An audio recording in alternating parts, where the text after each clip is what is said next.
a todos por vuestra presencia.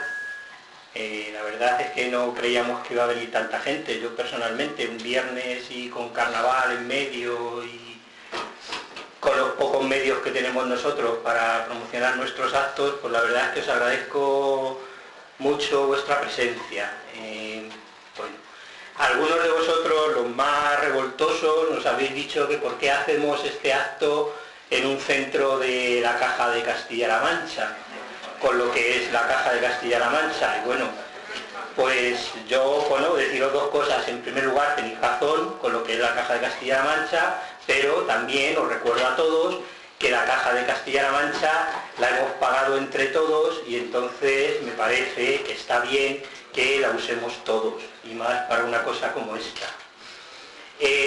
Luego también, pues recordaros que Carlos ha traído una serie de libros suyos que son tan interesantes como sus charlas y que los tenéis ahí con el precio de cada uno y, en fin, no os digo nada, pero que también le es importante.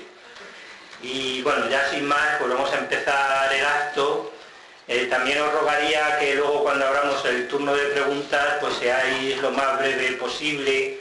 Me gustaría que no os alargarais más en la pregunta que 1 minuto y medio, 2 minutos, Podéis decir lo que queráis, eso sí, pero siempre con el respeto habitual de todo el mundo y con mesura para que podamos participar más. Voy a hacer una breve introducción, espero que sea breve y que no os canse mucho. Todos sabemos que estamos viviendo tiempos convulsos. Sabemos todos, porque muchos lo sufrimos en carne, que tenemos 6 millones de parados, encima en un país donde hay miles de jóvenes que son emprendedores, sí, pero que lo que hacen es emprender la huida hacia otros países donde son tratados con el respeto que se merecen. Que esto cuando ocurre, pues ya ocurrió en España en los años 50, en los años 60, en los años más amargos del franquismo, los años que podíamos ver en la sobremesa en Amar en tiempos revueltos, pues volvemos otra vez a esa etapa. Dentro de poco ya los Alcántara viven en los 80 y dentro de muy poquito, si siguen con Cuéntame, los Alcántara vivirán mejor que lo que vivimos nosotros hoy en día. Sabemos que cuando en un país la gente emigra masivamente es porque las cosas no van bien, y además no solo no van bien, sino que lo que tenemos en la cabeza es que las cosas no van a mejorar. El montaje, el parche de la transición, esa que nos han vendido tan sacrosanta, pues se nos ha roto y se nos está escapando el aire de la democracia, de la libertad, del sueño de ser un país europeo por todas partes. Y un ejemplo claro pues lo tenemos el domingo pasado en el programa de Salvados, que todos sabemos. Comparar la educación de Finlandia con las declaraciones de nuestro ministro de Educación o ya del simpático consejero que tenemos en nuestra región, pues hombre, nos alarman y nos alucinan. Además sabemos que no hay ni una sola institución que se salve. La familia real, la Iglesia Católica, los clubes de fútbol, la televisión española, los toros, el Banco de España, la Comisión Nacional del Mercado de Valores, la Comisión de la Energía, de las Telecomunicaciones, yo qué sé, hasta el señor que pone multas de la hora. Sabemos que todo está mal y que todo está enfangado en una absoluta situación oscura de corrupción. También vemos un poco alucinados lo que está pasando con los partidos políticos mayoritarios, que han sustituido a la Belén Esteban en el Sálvame, y todo es un juego de declaraciones chuscas y de acusaciones de a ver quién es el que se lo ha llevado más y más deprisa. Pero en fin, la verdad es que todo esto que está pasando no es nada nuevo. Nadie que no haya hecho un repaso de la historia de España pues puede escandalizarse de lo que está pasando. El saqueo de las élites dominantes y la corrupción pues es algo tan español como la paella, el flamenco, la siesta. Es algo consustancial con nuestra historia, o así ha sido casi siempre. mucho y por eso, porque sabemos que esto que está pasando no es algo original, sino que es algo típico de nuestro devenir histórico, tenemos que centrar el debate en las alternativas, en la sociedad que hay que construir. Y una sociedad que ya se está construyendo que se está construyendo en algunas iniciativas de autogestión, de solidaridad, de defensa de los más débiles, de difusión y divulgación del pensamiento alternativo, como estamos haciendo aquí. Gente como Carlos, que en eso es un as, un fiera. Carlos en este mundo alternativo es una persona sobradamente conocida, como todos sabéis. Y además tiene una ventaja sobre muchos de nosotros, que es que el tío no es economista. Y entonces, pues no está contaminado por ese virus y ese mantra neoliberal por el que hemos pasado todos los que tenemos el título de económicas colgado en algún salón, ¿no? Y entonces él no se cree, porque no es verdad, que para salir de la crisis hay que construir más casas, como nos dijeron hace unos días, o que para salir de la crisis y para acabar con el paro hay que despedir más fácilmente a las personas, o en fin, que sustituir el déficit público en una región por la educación, la sanidad y el cuidado de las personas, pues es algo positivo. Bueno, no os quiero robar más tiempo porque lo interesante es escuchar a Carlos, agradecer vuestra presencia, recordar lo de los libros y os dejo con él y muchas gracias por haber venido.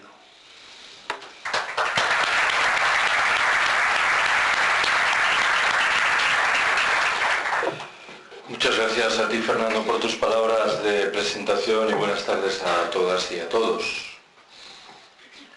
Yo voy a intentar explicaros, esto es lo que me han pedido los amigos de ATAC Castilla-La Mancha, qué es esto del decrecimiento.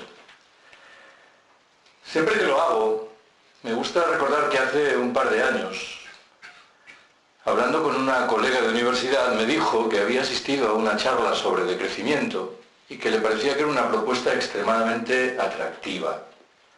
Cuando uno escucha un comentario como ese, se siente mal que bien obligado a pensar en por qué determinadas propuestas nos resultan atractivas y de otras no podemos decir lo mismo.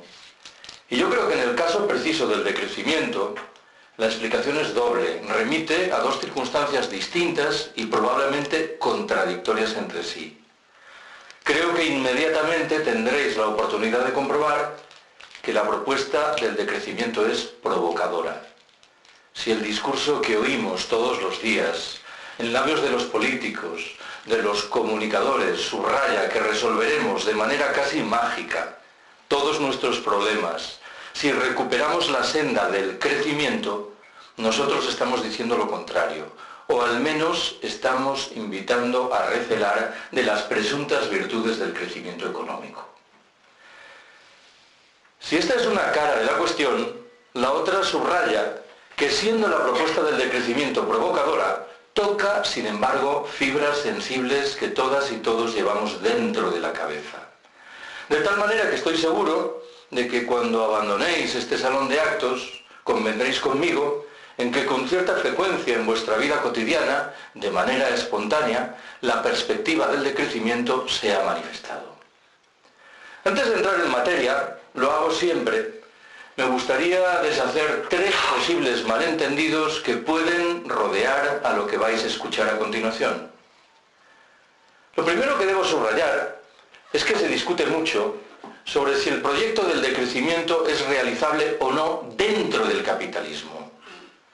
La discusión es muy compleja y no tengo tiempo para abordarla en serio. Me voy a limitar a señalar que mi proyecto de decrecimiento es orgullosamente anticapitalista, que implica por necesidad salir del capitalismo. En el buen entendido de que debo agregar que lo del decrecimiento, desde mi punto de vista, no viene a sustituir a todas las contestaciones del capitalismo que hemos conocido en el pasado. Prefiero acogerme la idea de que es un agregado a esas contestaciones. Un agregado, eso sí, importantísimo. Segunda precisión inicial. Inmediatamente veréis que estamos afirmando que en los países ricos del norte opulento Hay que reducir los niveles de producción y de consumo.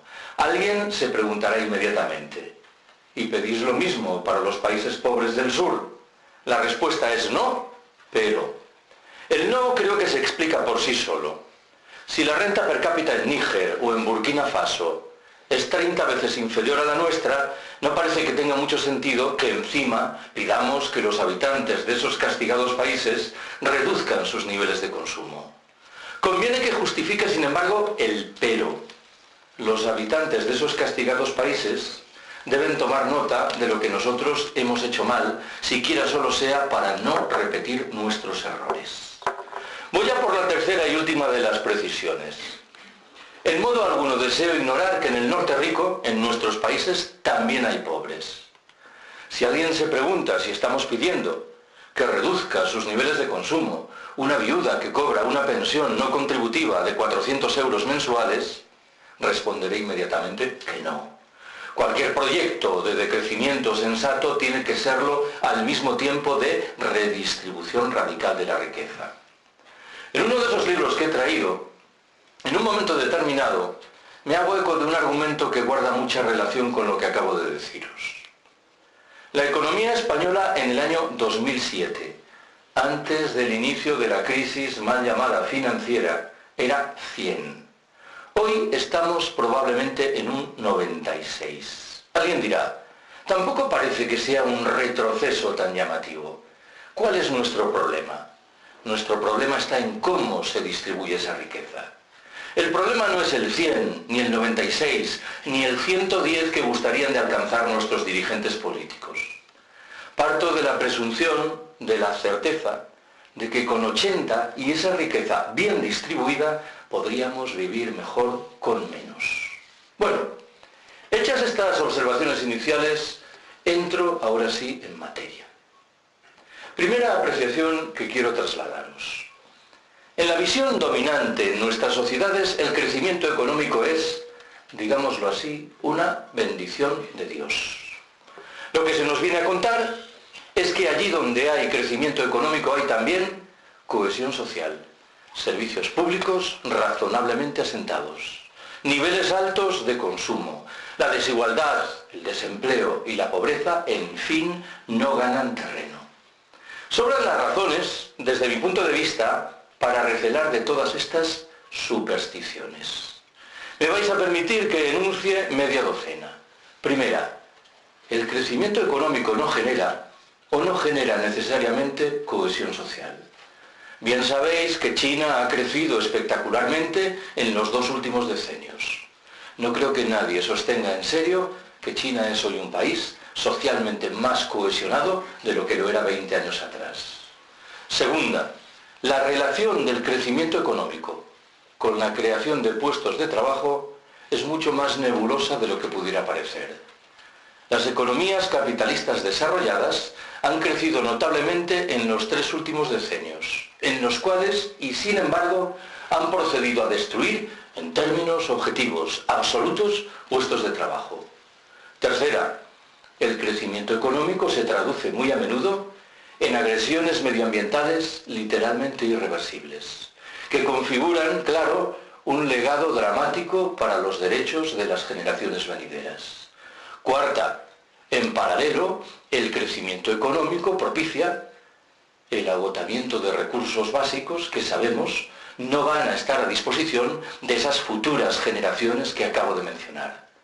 Quinta, el crecimiento económico de los países ricos bebe en un grado u otro del expolio de la riqueza humana y material de los países pobres, algo que debiera configurar, que menos, un problema moral para todos nosotros. Agrego una sexta y última observación, que reconduce el debate al ámbito individual.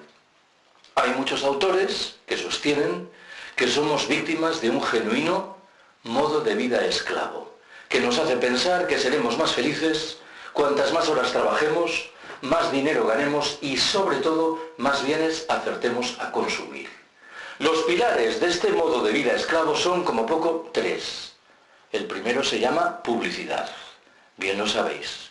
Un conjunto de técnicas extremadamente eficientes que nos obligan a comprar lo que a menudo no necesitamos y, llegado al caso, más aún, aquello que objetivamente nos repugna. El segundo de esos pilares es, o era, el crédito, que permite que obtengamos el dinero necesario para adquirir eso que no precisamos. El tercero y último lo configura, en fin, la caducidad. Los bienes son producidos de tal manera que en un periodo de tiempo muy breve dejan de servirnos, con lo cual nos vemos mal que bien en la obligación de comprar otros nuevos. Siempre que me refiero a esto, del modo de vida esclavo, echo mano de una anécdota omnipresente en la literatura sobre el decrecimiento y que creo que retrata bien lo que significa lo del modo de vida esclavo. En una de sus muchas versiones está ambientada en un pueblo perdido de la costa mexicana. Un paisano se encuentra medio adormilado junto al mar, un turista norteamericano se le acerca, entablan conversación y en un momento determinado el turista pregunta: ¿y usted en qué trabaja? ¿A qué se dedica? Yo soy pescador. Caramba, un trabajo muy duro. Trabajará usted muchas horas cada día, ¿verdad? Bastante, sí. ¿Cuántas horas trabaja como media cada jornada? Bueno, yo le echo a la pesca un par de horitas o 3. ¿Qué me dice usted? ¿Y qué hace con el resto de su tiempo? Yo me levanto tarde, pesco un par de horas, juego un rato con mis hijos, duermo la siesta con mi mujer y al atardecer salgo con los amigos a beber unas cervezas. ¿Pero cómo es usted así?, reacciona airado el turista norteamericano. ¿Qué quiere decir? ¿Que por qué no trabaja más? ¿Y para qué? Porque si trabajase más, en un par de años tendría un barco más grande. ¿Y para qué? Más adelante abriría una factoría aquí en el pueblo. ¿Y para qué? Con el paso del tiempo montaría una delegación en el Distrito Federal. ¿Y para qué? Unos años después abriría oficinas en los Estados Unidos y en Europa. ¿Y para qué? Las acciones de su empresa cotizarían en bolsa. ¿Y para qué? Sería usted inmensamente rico. ¿Y para qué? Bueno, qué sé yo, al cumplir 65 o 70 años, podría retirarse tranquilamente para venir a vivir aquí en este pueblo, levantarse tarde, pescar un par de horas, jugar un rato con sus nietos, dormir la siesta con su mujer y al atardecer salir con los amigos a beber unas cervezas. Todo aquello que se le proponía luego de decenios de trabajo extenuante era paradójicamente aquello de lo que ya disfrutaba en el momento presente. Siempre que cuento esta anécdota me veo obligado a reconocer que incorpora, eso sí, una fuga importante. No explica convincentemente cuántas horas trabajaba la mujer del mexicano protagonista, pero os pido que por una vez aparquemos esta dimensión de la discusión. Segunda observación que quiero haceros. Somos con mucha frecuencia víctimas de las grandes cifras que se nos imponen y cuyo sentido de fondo no acertamos a desentrañar. Hace 3 años la Unión Europea exigió del gobierno español que redujese los niveles del gasto público en 15.000 millones de euros. Nadie sabe lo que son 15.000 millones de euros. Es una cifra inabarcable. Bueno, igual vosotros los contables tampoco, ¿no? Bueno, mejor. Fingís. Me vais a permitir que tire de este hilo para formular 2 observaciones que creo que nos sitúan de lleno en el núcleo de la propuesta del decrecimiento. Primera de ellas, el gasto sanitario anual per cápita en Cuba en el año 2005 fue de $236. El gasto sanitario anual per cápita en los Estados Unidos en ese mismo año se elevó en cambio a $5.274. Retraduzco el significado de estas 2 cifras. Por cada dólar per cápita que se gastó en sanidad en Cuba, se gastaron 20 en los Estados Unidos. Y sin embargo, las cifras cubanas en materia de esperanza de vida al nacer y mortalidad infantil resultaron ser muy similares a las norteamericanas. No solo eso, la Organización Mundial de la Salud establece todos los años un ranking que pretende considerar cómo los habitantes de los diferentes países valoran los sistemas sanitarios respectivos. En 2005, en ese ranking, a Cuba le correspondía el puesto 36 del planeta, frente al lugar 72 que tocaba a los Estados Unidos. Supongo que intuís por dónde quiero ir. En nuestro conocimiento económico convencional, si yo destino 20 veces más recursos que tú a determinada actividad, por lógica obtendré resultados sensiblemente superiores a los que alcanzarás tú. El ejemplo que acabo de proponeros desmiente el presunto valor universal de esa norma. Creo que para explicar, digámoslo así, por qué la sanidad cubana es más eficiente que la norteamericana, a buen seguro que habrá que incorporar la mención de determinados rasgos propios del sistema sanitario en la isla. Pero habrá que prestar atención también, y a esto voy, a algunos efectos paradójicos, sorprendentes, derivados de la escasez y de la pobreza. ¿En qué estoy pensando? En un escenario de escasez, el cubano, la dieta alimentaria registra una presencia muy notable de frutas y de verduras. Algo que sabéis no es común en las sociedades opulentas y que tiene, sin embargo, efectos positivos en términos del estado de salud general. Lo mismo digo de la precariedad del sistema de transportes en la isla, que obliga a los cubanos a caminar o, en su defecto, a utilizar la bicicleta. Algo que, de nuevo, tiene consecuencias positivas en términos del estado de salud general. Voy a por el segundo caso que anunciaba. La renta per cápita en los Estados Unidos es hoy casi 4 veces superior, en términos reales, a la que se registraba 80 años atrás al terminar la Segunda Guerra Mundial. De un tiempo a esta parte, sin embargo, todas las encuestas revelan que ha ido creciendo y notablemente el porcentaje de ciudadanos norteamericanos que declaran ser cada vez menos felices. Una encuesta realizada 3 o 4 años atrás concluía que un 49% de los norteamericanos confiesa ser cada vez menos feliz, frente a solo un 26% que afirma lo contrario. Estamos obligados, claro, a preguntarnos por esta curiosa realidad. La de un país que se ha beneficiado de niveles muy notables de crecimiento económico, que ha incorporado maravillosas tecnologías teóricamente liberadoras, pero que no parece en condiciones de garantizar el bienestar de la mayoría de sus habitantes. Todas y todos hemos utilizado en alguna ocasión esa máxima que reza que el dinero no hace la felicidad. Administrémosla con mucha prudencia. Es verdad que en los estadios iniciales del desarrollo, la disposición de dinero, de recursos, tiene que ver, claro que sí, con nuestro bienestar. Si yo me estoy muriendo de hambre y empiezo a comer, hay un cambio sustancial y para bien en mi estilo de vida. Sobran, sin embargo, las razones para argumentar que, dejados atrás esos estadios iniciales del desarrollo, el hiperconsumo al que a menudo nos entregamos en las sociedades opulentas es antes un indicador de infelicidad general que una señal de bienestar exultante. Lo digo de otra manera, invocando de nuevo el sentido común imperante en nuestras sociedades. Lo ha hecho hace unos momentos Fernando. Desde mucho tiempo atrás, sobreentendemos que cada nueva generación que llega vive mejor que las anteriores. Mi abuelo vivió mejor que mi bisabuelo. Mi padre vivió mejor que mi abuelo. Yo he vivido mejor que mi padre. Estamos en condiciones de afirmar que los jóvenes que entran ahora en el mercado de trabajo, es una manera de hablar, van a disponer efectivamente de un empleo, se van a beneficiar con el paso del tiempo de un subsidio de paro, van a cobrar dentro de 40, 50 o 60 años una pensión.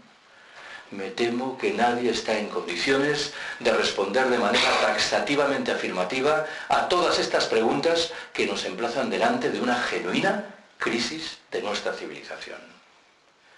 Tercera observación que quiero haceros.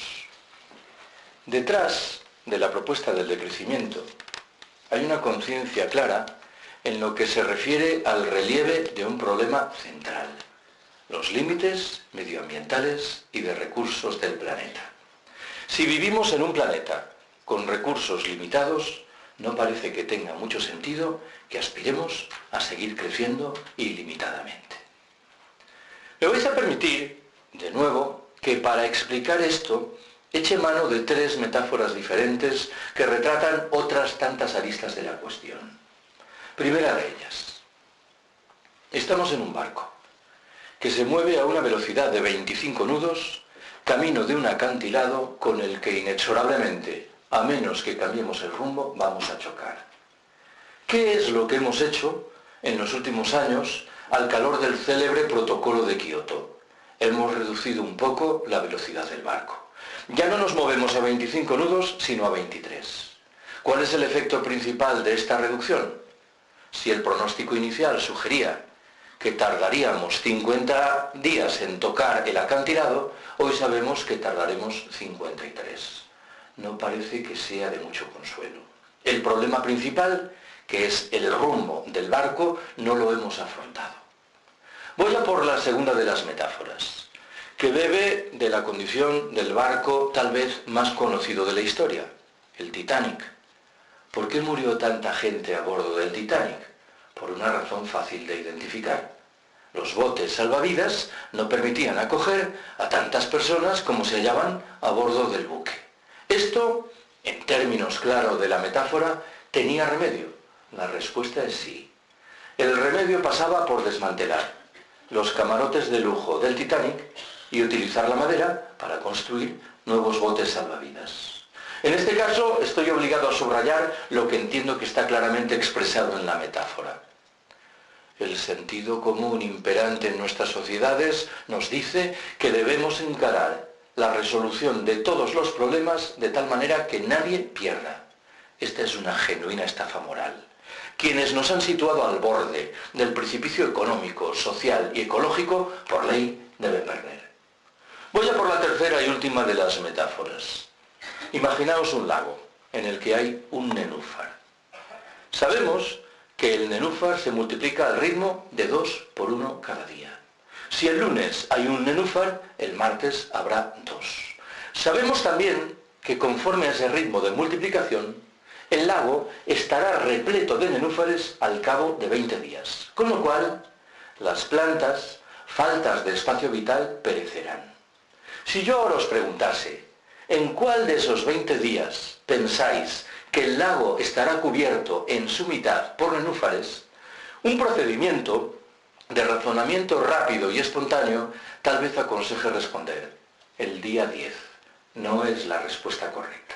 La respuesta correcta, inmediatamente os percataréis, es el día 19. El día 19 los nenúfares cubren la mitad del lago, como quiera que se multiplican por 2 cada día, el día 20 colmarán todo el lago.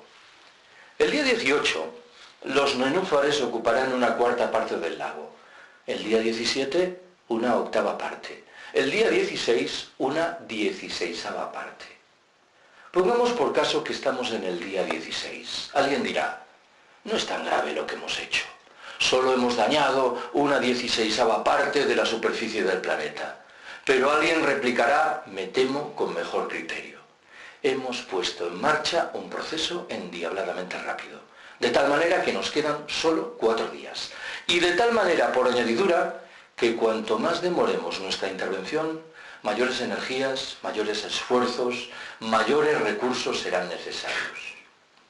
Detrás de estas metáforas que acabo de trasladaros, hay un concepto, desde mi punto de vista, central para explicar muchas cosas importantes. Me refiero a la huella ecológica, que en sustancia mide la superficie del planeta, terrestre como marítima, que precisamos para mantener las actividades económicas hoy existentes. Todos los estudios relativos a la huella ecológica concluyen que hemos dejado muy atrás las posibilidades medioambientales y de recursos que la Tierra nos ofrece. O lo que es lo mismo, y vuelvo a la carga con el argumento, que estamos chupando riquezas que no van a estar a disposición de las generaciones venideras. En este caso, estoy obligado a subrayar lo que significa la primera persona del plural que acabo de emplear. Somos nosotros, los habitantes de los países del norte opulento, los responsables principales, no únicos, pero principales, del crecimiento imparable de la huella ecológica. Ante un escenario tan delicado como este, siempre me considero en la obligación de rescatar 2 opiniones que formuló en su momento uno de los pensadores que más admiro, el fallecido filósofo greco-francés Cornelius Castoriadis. Hace tal vez 15 años, Castoriadis afirmó que le producía mitad fascinación, mitad indignación comprobar cómo las personas que entre nosotros reivindican reformas políticas, económicas y sociales radicales son inmediatamente descalificadas como si se tratase de soñadores incorregibles. En tanto en cuanto, y en cambio, de manera sorprendente, nuestros dirigentes políticos, que en el mejor de los casos miran a 2 años vista las próximas elecciones, se nos presentan como si fuesen personas ecuánimes que tienen respuestas a todos los problemas importantes. Mencionó la segunda de las observaciones de Castoriadis. Castoriadis sugirió que ante un escenario tan delicado como este, deberíamos actuar como lo haría lo que llamaba, utilizando una expresión latina, el pater familias diligens, el padre de familia diligente. El ejemplo que proponía era un poco truculento. Decía, imaginemos un padre al que le comunican que es muy posible que su hijo tenga una gravísima enfermedad. Parece que ese padre solo podrá reaccionar de una manera, colocando a su hijo en manos de los mejores médicos para que estos determinen si el diagnóstico es certero o no lo es. Lo que ese padre, en cambio, no podrá hacer, parece, es razonar diciendo, bien, si es posible que mi hijo tenga una gravísima enfermedad, también es posible que no la tenga, con lo cual me voy a quedar cruzado de brazos. Me temo, sin embargo, que esta es la actitud de la especie humana ante la crisis ecológica. Cuarta observación que quiero haceros. En modo alguno deseo esquivar el sentido de fondo de una propuesta central que surge del decrecimiento. Para explicarlo, voy a rescatar un debate que se registró entre nosotros en España 30 años atrás, enfrentando entonces a un movimiento pacifista que empezaba a sacar la cabeza y a lo que hoy llamamos los sindicatos mayoritarios. El debate se refería al futuro de la industria de armamentos. Los pacifistas decíamos, hay que cerrar esas fábricas. Los sindicatos respondían, hay que preservar los puestos de trabajo. Lo que estamos afirmando hoy es que un debate de naturaleza similar debe cobrar cuerpo en los años venideros, bien que ampliado a otros muchos sectores económicos. Lo que estamos diciendo de manera más precisa es que hay que reducir sensiblemente la actividad de segmentos enteros de la economía que están en el origen del crecimiento imparable de la huella ecológica. ¿En qué estoy pensando? En la industria del automóvil, en la de la aviación, en la de la construcción, cómo no en la industria militar, en la industria de la publicidad. Alguien replicará inmediatamente, si actuamos de esta manera, generaremos millones de desempleados en los Estados miembros de la Unión Europea. ¿Cómo haremos frente a este innegable problema? Utilizaremos 2 recursos fundamentales. En primer lugar, propiciaremos el desarrollo de aquellos sectores de la economía que guardan relación con la atención de las necesidades sociales insatisfechas y con el respeto del medio natural. Si queremos decirlo así, estos sectores de la economía seguirán creciendo. Y en segundo término, en los segmentos de la economía convencional que inevitablemente seguirán existiendo, procederemos a repartir el trabajo. El efecto conjunto de estas 2 fórmulas será, en términos individuales, que trabajaremos menos horas, disfrutaremos de mucho más tiempo libre, recuperaremos una vida social que hemos ido perdiendo y reduciremos, cuando ello sea posible, nuestros niveles de consumo a menudo desbocados. Creo yo que este horizonte mental es claramente preferible al vinculado con lo que antes llamé un modo de vida esclavo. En este caso, con todo, estoy en la obligación de formular 2 precisiones. La primera enuncia una obviedad. No estamos diciendo que hay que reducir los niveles de producción y de consumo para llevarlos a 0. Esto sería un absurdo.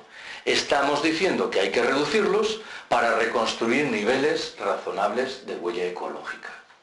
Un estudio realizado en España por Ecologistas en Acción concluyó que habría que rebajar los niveles de consumo energético para situarlos en los propios del año 1996.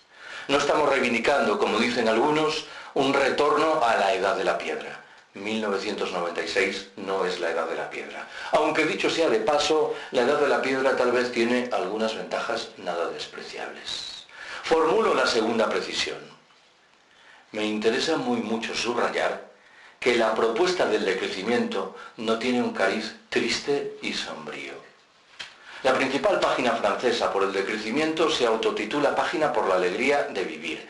Ya sé que suena un poco a autoayuda, pero me parece que es suficientemente gráfico. El referente mental del decrecimiento no lo aportan unos lamas que viven aislados en un monasterio en una cumbre del Himalaya, por respetable que pueda ser esta opción.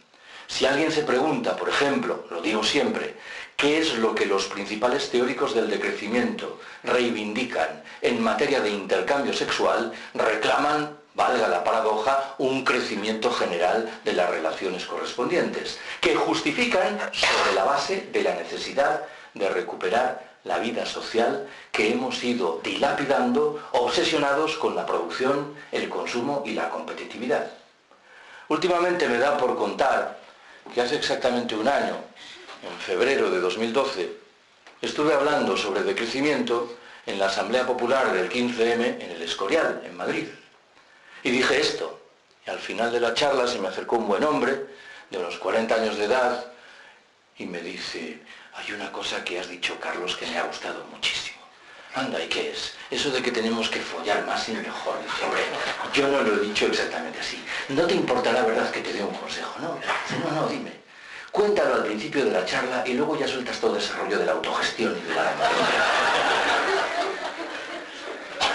Quinta observación que quiero haceros. Estoy obligado a subrayar que la propuesta del decrecimiento no se agota en la reivindicación de la necesidad de reducir los niveles de producción y de consumo en los países ricos del norte opulento, que se asienta antes bien en la reivindicación de un puñado de principios y de valores que no son precisamente los imperantes en nuestras sociedades. ¿Cuáles son esos principios y valores enunciados de manera casi telegráfica? 1. Acabo de señalarlo: la primacía de la vida social frente a nuestra obsesión por la producción, el consumo y la competitividad. 2. El ocio creativo frente a las formas de ocio siempre vinculadas con el dinero que se nos ofrecen por todas partes. 3. El reparto del trabajo, una vieja demanda sindical que infelizmente fue muriendo con el paso del tiempo. 4. La reducción inexorable del tamaño de la mayoría de las infraestructuras productivas, administrativas y de transporte. 5. La recuperación de la vida local en un escenario de reaparición de fórmulas de democracia directa y de autogestión. 6. y último, en el terreno individual, la sobriedad y la sencillez voluntarias. Alguien podría sentir la legítima tentación de afirmar que estos principios y valores nos colocan fuera del mundo, que nada tienen que ver con la organización pasada o presente de las sociedades humanas. Si ese argumento se expresase, me vería obligado a disentir. Hay al menos 4 ámbitos importantes, importantísimos, en los cuales es muy fácil rastrear la influencia de esos principios y valores. ¿Cuáles son? El primero lo configuran muchas de las prácticas históricas del movimiento obrero de siempre. Es verdad, a mi entender, que la presencia de esos principios y valores es más sólida, más contundente en el caso de la tradición libertaria que en los de las demás, pero tampoco faltan en los de las demás. Un segundo terreno de manifestación lo configura eso que hemos empezado a llamar economía de cuidados, protagonizada fundamentalmente por mujeres, materializada ante todo en el cuidado amoroso de niños y de ancianos, las más de las veces lejos de las relaciones monetarias y siempre ecológicamente sostenible. Una explicación, creo yo, razonablemente certera de por qué los movimientos por el decrecimiento se nutren mayoritariamente de mujeres es esta: una compresión mucho más rápida, mucho más fluida de lo que implican las reglas del juego correspondientes que nace de la vinculación de las mujeres con la economía de cuidados. Menciono un tercer terreno, el que aporta la propia institución familiar. Estos neoliberales que todo dicen fiarlo en la mano invisible del mercado, a buen seguro que no aplican las reglas del juego correspondientes en el interior de sus familias. Lo común es que en el interior de la institución familiar prime la lógica del don, del regalo, de la gratuidad. Para entendernos, cuando los padres costean los estudios de sus hijos, no están esperando obtener algún tipo de contraprestación económica en el futuro. Rescato un cuarto y último ámbito de manifestación, el que aportan por igual muchos de los elementos de sabiduría popular de nuestros campesinos viejos y muchas de las prácticas cotidianas de esos habitantes de los países del sur que nos empeñamos en descalificar como si fuesen primitivos y atrasados. Siempre que hablo de esto, rescato una anécdota que creo que retrata bien la cuestión. La historia está ambientada en un lugar perdido de la Amazonia brasileña. Unos misioneros se adentran en esa región y se topan con unos indios que se dedican a cortar leña con instrumentos extremadamente primitivos. Los misioneros deciden hacer un esfuerzo y regalan a los indios unos cuchillos de acero inoxidable de fabricación norteamericana. Un par de años después, regresan a esa misma región, se encuentran de nuevo con los indios y uno de los misioneros pregunta: ¿y los cuchillos qué tal? Uno de los indios responde: muy bien, tardamos ahora 10 veces menos que antes en cortar la leña. Estupendo, tercia el misionero. Supongo entonces que estaréis produciendo 10 veces más leña que antes. El indio responde perplejo: no, señor, seguimos produciendo la misma cantidad de leña que antes, solo que ahora disponemos de 10 veces más tiempo libre para dedicarlo a aquello que objetivamente tiene que ver con nuestro bienestar, con nuestra felicidad. Me temo que este chip mental se ha desvanecido en nuestras cabezas de habitantes de las sociedades opulentas. Sexta observación que quiero haceros. Me interesa aterrizar con algunos de los conceptos que he manejado hasta ahora, de la mano de un puñado de debates más o menos vivos en una sociedad como la nuestra en un momento como el presente. Voy a reducir mis observaciones a 3 debates. Primero de ellos, yo no soy una persona particularmente consecuente, pero arrastro algunas virtudes que nacen de mis carencias. Y una de mis muchas carencias es que no sé conducir. Y en esas condiciones he llegado a la conclusión de que casi era preferible no tener coche. Bueno, alguien se preguntará si en la ciudad en la que vivo, en Madrid, echo de menos disponer de un automóvil. La respuesta es fácil y rotunda: no. Veamos las cosas con algún detalle. Yo vivo en Vallecas, que bien sabéis es un barrio populoso situado al sureste de Madrid. Desde el portal de mi casa hasta un apeadero de la Renfe de cercanías, el del Pozo, uno de los de las bombas, hay 4 minutos caminando. Por término medio, tardo 50 minutos en llegar desde ese portal en tren a mi despacho en la Universidad Autónoma de Madrid, situada al norte de la ciudad.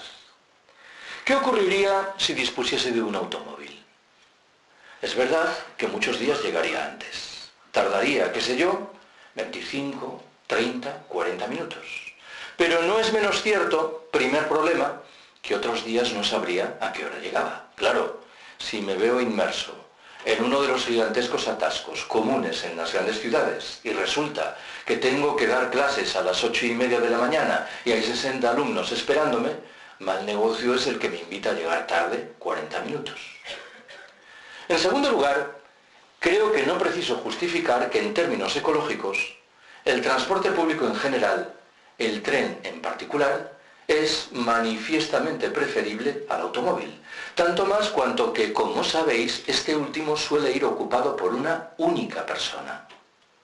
Tercer dato relevante, el tren me resulta inconmensurablemente más barato.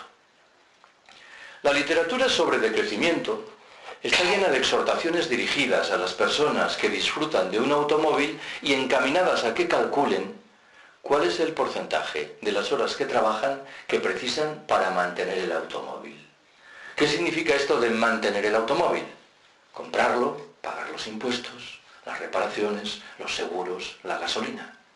¿Cuántas horas de libertad efectiva dispensa el coche y cuántas horas de trabajo esclavo previo son necesarias para mantenerlo? En cuarto término, me parece que salta a la vista que yo en el tren puedo ir leyendo, algo que no debe hacer quien va conduciendo un automóvil. Menciono una quinta y última ventaja. Por fortuna, la estación de la Renfe de mi universidad se halla a 12 minutos caminando del lugar donde doy clases. ¿De dónde viene el por fortuna? Todos los días, lo quiera o no, me veo obligado a realizar un ejercicio físico elemental que es innegablemente saludable. No me malinterpretéis. No quiero que lo que acabo de decir se entienda como un alegato hiperfundamentalista contra el coche. Yo sé que hay personas que viven en determinados lugares o tienen determinados trabajos de tal forma que ese adminículo es probablemente inevitable. Tengo, sin embargo, la firme convicción de que no es esta la condición mayoritaria entre nuestros conciudadanos. Voy a por una segunda discusión, que creo que aquí, en Toledo, entenderéis a la perfección. He dicho muchas veces que nada retrata mejor muchas de las miserias de una sociedad como la nuestra que la idolatrada alta velocidad ferroviaria. Veamos las cosas de nuevo con cierto detalle. Primero de los datos relevantes. El destrozo medioambiental provocado por la construcción de las líneas correspondientes. Nunca contabilizado en los cálculos de coste-beneficio. Se ha dicho con frecuencia que la irrupción del AVE está llamada a permitir la desaparición del tráfico aéreo entre las localidades comunicadas por ese tren. Es una media verdad. El tráfico aéreo entre Madrid y Barcelona se ha reducido, pero en modo alguno ha desaparecido, por una razón que a buen seguro conocéis. Es extremadamente sencillo encontrar billetes de avión mucho más baratos que los que la Renfe ofrece para el AVE. En cualquier caso, el AVE no es una bicoca ecológica. Un tren que se mueve a una velocidad de 300 km por hora consume 9 veces más energía que otro que lo hace a una velocidad de 100 km por hora. La comparación relevante no lo es entre el AVE y el avión, sino entre el tren convencional y el tren de alta velocidad. Segundo dato de interés. Bien sabéis, creo, que en España la irrupción fulgurante de la alta velocidad ferroviaria ha coincidido en el tiempo con el cierre de muchas de las líneas del ferrocarril convencional. Cierre que se ha justificado sobre la base de la idea de que no eran rentables.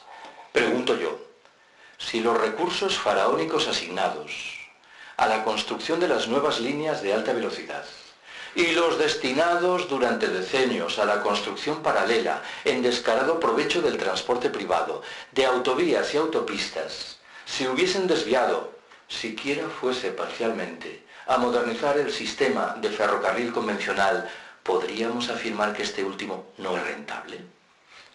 Tercer dato de relieve. Las líneas de alta velocidad mejoran las comunicaciones entre las localidades lógicamente grandes que se encuentran en sus extremos. En su caso benefician a alguna ciudad que se halla a mitad de camino, a costa de perjudicar palmariamente a todos los demás en virtud de un proyecto de estricta desertización ferroviaria. Yo soy gallego. A mí me gustaría poder contaros que en Galicia hay un lejano proyecto de construcción de una línea de alta velocidad que debe comunicar a Coruña y Vigo. No es un lejano proyecto. Las obras están muy avanzadas y hay quien augura su inauguración para el año entrante. Entre A Coruña y Vigo hay 150 kilómetros de distancia. Están previstas 5 estaciones: A Coruña, Santiago, Vilagarcía, Pontevedra y Vigo. Permitidme que ironice. Estoy imaginando al tren de alta velocidad acelerando en la salida de la estación de Vilagarcía de Arousa para frenar inmediatamente y entrar en la de Pontevedra a 20 kilómetros de distancia. Para cuestionar esto no hace falta ser ingeniero. Estos trenes alcanzan velocidades notables cuando hay distancias respetables entre los núcleos de población que comunican. No era esto, sin embargo, lo que quería subrayar ahora. Buena parte del trazado de la nueva línea gallega de alta velocidad se solapa con el trazado de la vieja línea del tren convencional, que con toda certeza va a desaparecer dejando sin un servicio público ferroviario a un sinfín de localidades que desde hace decenios se beneficiaban de tal servicio. Voy a por un cuarto y último dato. Un compañero de departamento, infelizmente fallecido hace 4 años, repetía incansable que era firme partidario de la abolición plena de la pena de muerte, excepto en el caso de los arquitectos. Bueno, yo me tomo la licencia de sustituir a los arquitectos por los tertulianos de las radios y de las televisiones. Ya sabéis, los todólogos. Estas personas que suelen iniciar sus intervenciones diciendo: yo la verdad sobre esto no sé nada, para a continuación explicarte esto y demostrar que en efecto no sabían absolutamente nada. Hace 3 o 4 años, contemplando una tertulia de televisión, observé atónito cómo uno de los todólogos al uso, persona de argumentos siempre vaporosos y siempre serviles con los poderosos, aquel día parecía sembrado. No estoy ironizando. Realizó lo que a mi entender era un análisis muy sesudo, muy lúcido, muy puntilloso del delicado panorama energético que se nos echa encima en virtud del encarecimiento inevitable de los precios de la mayoría de las materias primas que estamos utilizando. Al concluir su intervención, comprendí lo que ocurría. Este buen hombre había comido la víspera con uno de los responsables de prensa de una de las empresas del sector atómico que le había explicado qué es lo que debía decir para argumentar la tesis de que la única salida que quedaba pasaba para remediar esa irremediable crisis energética en la energía nuclear. A estas alturas conviene que no nos dejemos engañar. Los pronósticos al uso sugieren que en el planeta hay uranio para 45 o 50 años. Pero vaya por dónde. Quienes quieren convertir la energía nuclear en nuestra tabla mayor de salvación afirman que hay que multiplicar al menos por 3 el número de centrales atómicas hoy existentes. El cálculo aritmético es sencillo. Tendremos uranio para 15 años. Nadie sabe qué hacer con los residuos generados por las centrales. La construcción de estas, de los edificios, es muy onerosa en términos de cambio climático. La energía que producen resulta comúnmente cara y reclama las más de las veces de subvenciones públicas. Por no hablar de las condiciones de seguridad de las centrales, un debate, bien lo sabéis, aireado por el accidente japonés de 2 años atrás. Hace unos meses escuché una entrevista que Iñaki Gabilondo hacía a esta estimulante figura intelectual que es el expresidente del gobierno español, Felipe González. Le preguntaba por esto que tengo ahora entre manos, el delicado panorama energético que se nos echa encima. González respondió que para hacer frente a ese escenario había que asumir 3 grandes medidas. Primera, introducir energías limpias y renovables. Segunda, diversificar las fuentes de suministro. Tercera y última, cito, creo, de manera literal, reabrir mesuradamente el debate relativo a la energía nuclear.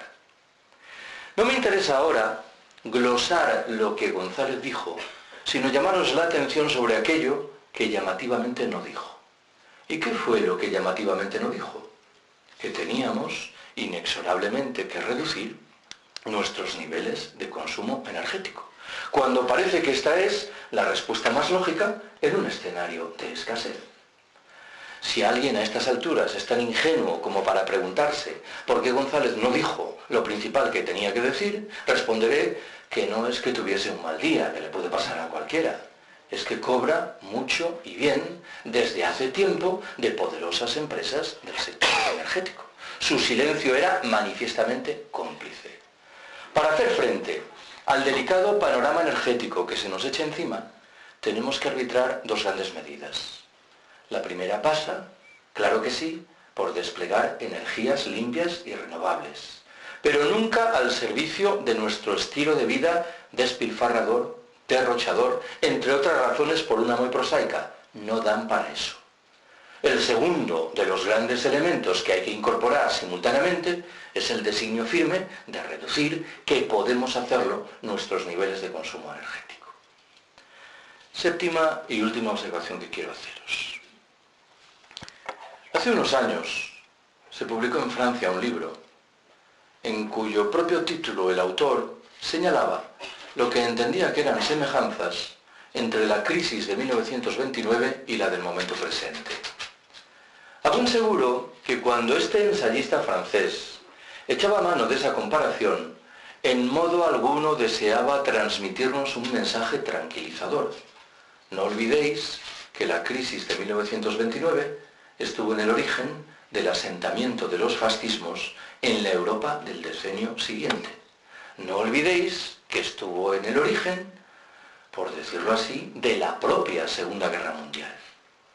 Yo tengo la impresión, sin embargo, de que el diagnóstico se queda corto, porque nos hemos acostumbrado a utilizar la palabra crisis en singular para identificar la modulación financiera del fenómeno. Y con demasiada frecuencia olvidamos que hay en la trastienda otra crisis en plural. ¿En qué estoy pensando? En el cambio climático, que es una realidad que está ya ahí y que no tiene ninguna consecuencia saludable. En el encarecimiento inevitable, ya lo he mencionado, en el medio y largo plazo, de los precios de la mayoría de las materias primas energéticas que utilizamos. En los problemas demográficos que atenazan a regiones enteras del planeta. En la prosecución de la situación de marginación material y simbólica que padecen tantas mujeres. O en fin, y por dejarlo ahí, en el mantenimiento del expolio de los países pobres. Si cada una de estas crisis, en singular, es suficientemente inquietante, la combinación de todas ellas sospecho que es literalmente explosiva. ¿Cuál es el escenario de fondo? Ya sé que la tesis a la que me acojo ahora es polémica, es conflictiva. Si uno limita sus percepciones a la crisis financiera, es legítima la conclusión de que el capitalismo es un sistema vivaz y exultante. Alguien dirá, si no fuera un sistema vivaz y exultante, ¿cómo se estaría atreviendo a acometer agresiones tan firmes contra derechos y libertades? El problema es que si uno decide ampliar el análisis y trascender las fronteras de la crisis financiera, me temo que lo de la vitalidad del capitalismo empieza a desvanecerse. Lo digo de otra manera. El capitalismo es un sistema que históricamente ha demostrado una formidable capacidad de adaptación a los retos más dispares. La gran pregunta hoy es la relativa a si no está perdiendo dramáticamente los mecanismos de freno que en el pasado le permitieron salvar la cara. Si llevado de un impulso al parecer incontenible, encaminado a acumular espectaculares beneficios en un periodo de tiempo muy breve, no está acabando su propia tumba. Con el agravante, claro, de que dentro de la tumba estamos nosotros. Lo retrato de una manera más. Uno puede criticar agriamente al capitalismo por haber sido un sistema explotador, injusto y excluyente. Pero convengamos en que históricamente ha sido un sistema razonablemente eficiente. ¿En qué sentido? En el sentido de que la mayoría de los empresarios obtenían los beneficios que esperaban alcanzar. Hoy ni siquiera esto es evidente. Estos neoliberales, que de manera recalcitrante durante 3 decenios han rechazado todo tipo de intervención de los poderes públicos en la economía, cuando las cosas han venido mal dadas, ¿qué es lo primero que han hecho? Llamar a los despachos de los ministerios, de las consejerías, para demandar ayudas para sus empresas. ¿Qué mejor indicador de pérdida de eficacia, de corrosión interna? La incapacidad del capitalismo, en fin, para hacer frente a la crisis psicológica, la imprevisión me parece que nos señala un dato más que apunta a su corrosión terminal.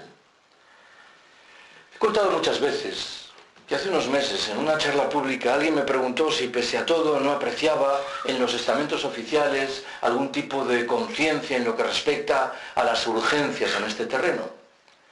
Preferí echar mano del camino de la ironía y recordé algo que con certeza sabéis. Hace 2 años, en enero de 2011, el entonces vicepresidente del gobierno, un señor llamado Alfredo Pérez Rubalcaba, convocó en Madrid una rueda de prensa para anunciar que se asumía una medida que, digámoslo con alguna generosidad, discurría por el buen camino. Se había decidido, bien lo recordaréis, reducir la velocidad máxima en autopistas y autovías de 120 a 110 kilómetros por hora. 3 meses después, el mismo personaje convocó, también en Madrid, otra rueda de prensa en la que en sustancia dijo 2 cosas. La primera, que la medida anterior había producido los resultados apetecidos. La factura energética se había rebajado en 400 millones de euros y el número de muertos en las carreteras se había reducido de manera razonablemente sensible. ¿Qué fue lo segundo que dijo Pérez Rubalcaba? Que de resultas de lo anterior se restauraban los 120 kilómetros por hora. Todavía hoy me pregunto cómo no hubo un periodista que se aproximase a Pérez Rubalcaba e intentase estrangularlo. La lógica formal dice, si estamos aplicando la medida A y produce los resultados apetecidos, lo suyo es porfiar en la medida A, acrecentarla, no retirarla. He dicho muchas veces que en un escenario tan lamentable como este, debemos prestar atención a 2 grandes procesos de signo diferente. El primero nos habla de un renacimiento de los movimientos de contestación y emancipación. Lo que supone, a mi entender, ese movimiento, el del 15 de mayo, que es preferible que crean en los estamentos oficiales que está mortecino, mejor que se lo crean. Una perspectiva como esta, la del decrecimiento, formulada hace 10 años, hubiera provocado algún tipo de sonrisa conmiserativa. Hoy, cada vez hay más personas que se percatan de que los tiros tienen que ir por aquí. ¿Cuál es el otro horizonte al que tenemos que prestar atención? Muchas veces he comentado que hace unos años se tradujo al castellano un libro de un periodista alemán llamado Karl Ameri. El libro se titula Auschwitz, comienza el siglo XXI. La tesis principal que defiende Ameri en esa obra señala que estaríamos muy equivocados si concluyésemos que las políticas que abrazaron los nazis alemanes 80 años atrás remiten a un momento histórico coyuntural, singularísimo y por ello afortunadamente irrepetible. Ameri señala antes bien que debemos estudiar en detalle el sentido preciso de esas políticas. ¿Por qué? Porque bien pueden reaparecer en los años venideros, no postuladas por ultramarginales grupos neonazis, sino defendidas por algunos de los principales centros de poder político y económico, cada vez más conscientes de la escasez general que se avecina y cada vez más firmemente decididos a preservar esos recursos escasos en unas pocas manos en virtud de un proyecto de darwinismo social militarizado. Creo yo que muchas de las políticas que defendió el anterior presidente de los Estados Unidos y que infelizmente ha heredado el actual, hunden sus raíces en un proyecto de esa naturaleza. Como creo yo que muchas de las medidas que la Unión Europea aplica de un tiempo a esta parte a los inmigrantes pobres que llegan a nuestras costas y aeropuertos, hunden sus raíces también en un proyecto de esta naturaleza. Pero creo que en este caso conviene que acerque el sentido del ejemplo. Esta otra estimulante figura intelectual, que es el también expresidente del gobierno español, José María Aznar, acostumbraba a repetir machaconamente una frase. Decía, mi gran proyecto es colocar a España en plenitud en el club de los países más ricos.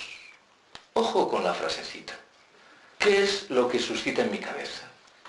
Imaginaos que yo abandono este salón de actos y me encuentro con un compañero de colegio al que hace 25 años que no veo. Mantenemos la conversación de rigor y en un momento determinado yo le pregunto, ¿y tú a qué te dedicas? ¿Qué haces? Bueno, Yo estoy intentando convertirme en uno de los hombres más ricos del mundo. Yo pensaría, claro, que me hallaba delante de un genuino imbécil. No me malinterpretéis. No estoy sugiriendo que sea este el adjetivo que conviene al expresidente del gobierno español, aunque tampoco lo voy a descartar por completo. Bueno, Aznar era por muchos conceptos un genuino extraterrestre, pero el Aznar que se expresaba a través de esa frase no estaba haciendo otra cosa que verbalizar las querencias abrumadoramente mayoritarias entre sus conciudadanos. Las querencias de una sociedad hechizada en la idea de que seremos tanto más felices cuanto más consumamos. Hace 10 años, el resultado de una encuesta disparó entre nosotros muchas ilusiones. Un 92% de los ciudadanos españoles declaraban rechazar agriamente una intervención de los Estados Unidos en Irak. Hoy sabemos que ese altísimo porcentaje arrastraba sus trampas. ¿Por qué? En parte por una razón casi biológica. A cualquier persona bien nacida le preguntan si está a favor o en contra de una guerra y experimenta un acto reflejo encaminado a rechazarla. Pero en parte por otra razón de mayor fondo. ¿Qué hubiera ocurrido si nos hubieran preguntado si estábamos dispuestos a renunciar a una parte significativa de nuestros ingresos con la vista puesta en permitir una masiva y restitutoria transferencia de recursos camino de los países más pobres? Tengo muy claro lo que habría sucedido. La rúbrica del no sabe, no contesta, que es la manera ingeniosa de zafarse de las preguntas delicadas, hubiera experimentado un engrosamiento muy notable. Siempre que cuento esto recuerdo que hay un sociólogo belga que sostiene que en España, supongo que en España y en todos los lugares, junto a las 3 respuestas tópicas de las encuestas, sí, no sabe, no contesta, habría que agregar una cuarta posibilidad que es no sabe, pero contesta, a la que nos acogemos la mayoría. El problema de la frase de Aznar es que esa misma frase resulta perfectamente imaginable en labios de su sucesor José Luis Rodríguez Zapatero. Y si alguien piensa que estoy inventando, diré que he escuchado varias veces esa misma frase en labios del expresidente del gobierno. El proyecto que hay por detrás no solo es profundamente inmoral, es también escasamente inteligente. Los críticos de la globalización capitalista manejan desde tiempo atrás un concepto que es muy gráfico, lo que llaman la sociedad del 20/80. ¿Qué significa esto? Que al calor de la globalización, dicen, el 20% de la población planetaria, una quinta parte, vivirá en la opulencia, mientras las 4/5 partes restantes se verán condenadas a una lucha feroz para sobrevivir. Ese 80% de desheredados acabará por llamar a nuestra puerta. Esta no es la metáfora adecuada. Acabará por derribar nuestra puerta. Y ya no por moralidad, sino por estricta inteligencia, convendría que arbitrásemos procedimientos encaminados a evitar que eso suceda. Acabo. Cuando hablo de decrecimiento, suelo terminar rescatando una anécdota casi personal.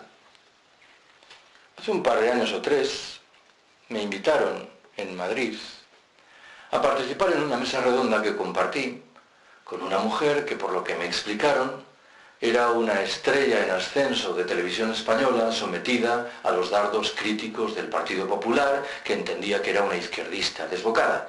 No estoy hablando de Ana Pastor, no penséis mal. A esta chica le tocaba hablar de las manipulaciones en los medios de comunicación y a mí me correspondía hacerlo del decrecimiento.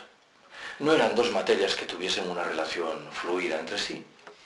El caso es que al llegar el debate, en un momento determinado enuncié una queja precisa. Dije, me parece extremadamente llamativo que en esos programas matinales de televisión de los diferentes canales, por los que en el transcurso de los 2 últimos años han pasado centenares de políticos, de sindicalistas, de economistas, nadie se haya acercado a la perspectiva de criticar las presuntas virtudes del crecimiento económico. Nadie haya tenido la oportunidad de explicar en tiempo y modo qué es esto del decrecimiento. Esta chica inmediatamente reaccionó y se comprometió a garantizar que, al menos en su medio, Televisión Española, ese vacío tocase a su fin. Vaya por delante que no volvimos a saber nunca nada más de ella. Recuerdo perfectamente qué fue lo que me dijo cuando nos despedíamos. Se me acercó muy solícita y me preguntó: oye, Carlos, esto del decrecimiento no será, ¿verdad?, una cosa un poco revolucionaria. Como podéis intuir, yo la miré con una cara de absoluta perplejidad, sin saber muy bien qué responder. Entre otras razones, por una que inmediatamente entenderéis. Esto sucede con mayor frecuencia de lo que puede parecer. Tenía al alcance de la mano dos respuestas completamente diferentes, pero ambas perfectamente legítimas. La primera hubiera consistido en decir: pues mira, sí, ¿para qué te vamos a engañar? Claro, si estamos reivindicando la primacía de la vida social, la democracia directa y la autogestión, habida cuenta de por dónde discurren las reglas del juego dominantes en nuestras sociedades, describir eso como revolucionario es perfectamente legítimo. Pero tenía al alcance de la mano una respuesta muy diferente que hubiera consistido en decir: pues mira, no. Este es un proyecto que nace en la cabeza de gentes muy tranquilas que están cada vez más preocupadas por el derrotero que la especie humana le está imprimiendo al planeta Tierra. Y que en ese sentido han decidido privilegiar los derechos de las generaciones venideras y también, por cierto, los de las demás especies que nos acompañan en la Tierra. Con esa vocación, no rechazamos para nosotros el adjetivo conservadores, otorgando, claro, a este adjetivo un significado muy diferente del que corresponde a nuestros conservadores oficiales. Ya lo sabéis, otra estimulante figura intelectual. Un señor llamado Mariano Rajoy, que hace años invocó el testimonio de su primo de Sevilla para negar que el cambio climático fuese una realidad. Si no somos capaces de decrecer en el norte rico, en virtud de un proyecto consciente, racional, paulatino, ecológico, social y solidario, me temo que acabaremos por decrecer de resultas del hundimiento sin fondo del capitalismo que padecemos. Gracias por haberme escuchado.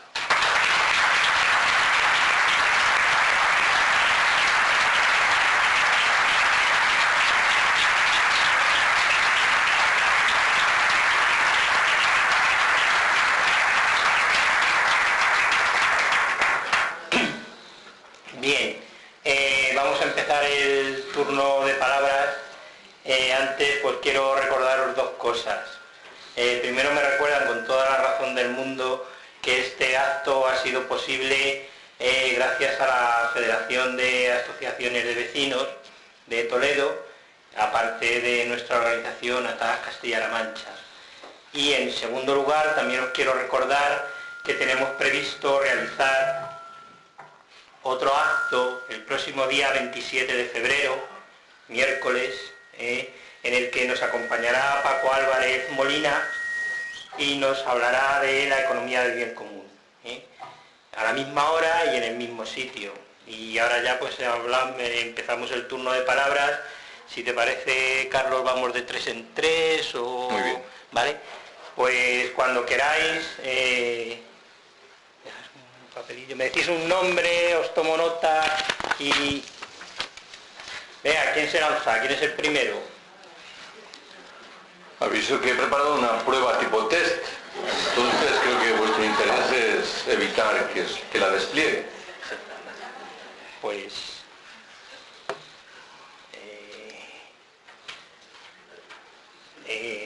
vale. Por ahí. Sí. Espera, vale. Empiezas tú si... Eso es, sí. Buenas tardes. Sí. Has comentado el ejemplo de Estados Unidos y de Cuba con el tema de la felicidad y la renta per cápita, un poco así. Entonces, recientemente he leído un libro de Tim Jackson, Prosperidad sin crecimiento, donde toca ese tema y donde viene a sostener la tesis que es la desigualdad tan extrema que hay ahora mismo en nuestras sociedades la que provoca esa insatisfacción al mirarnos en el otro, en el que más tiene y el querer consumir más. Y también recientemente he estado leyendo un libro de Bertrand Russell en que, bueno, muchos años atrás las causas de la infelicidad las basaba también en la envidia y también en una sociedad capitalista de hace pues casi 100 años y lo basaba en lo mismo. Entonces la pregunta concreta es, ¿cómo podríamos apelar a las conciencias?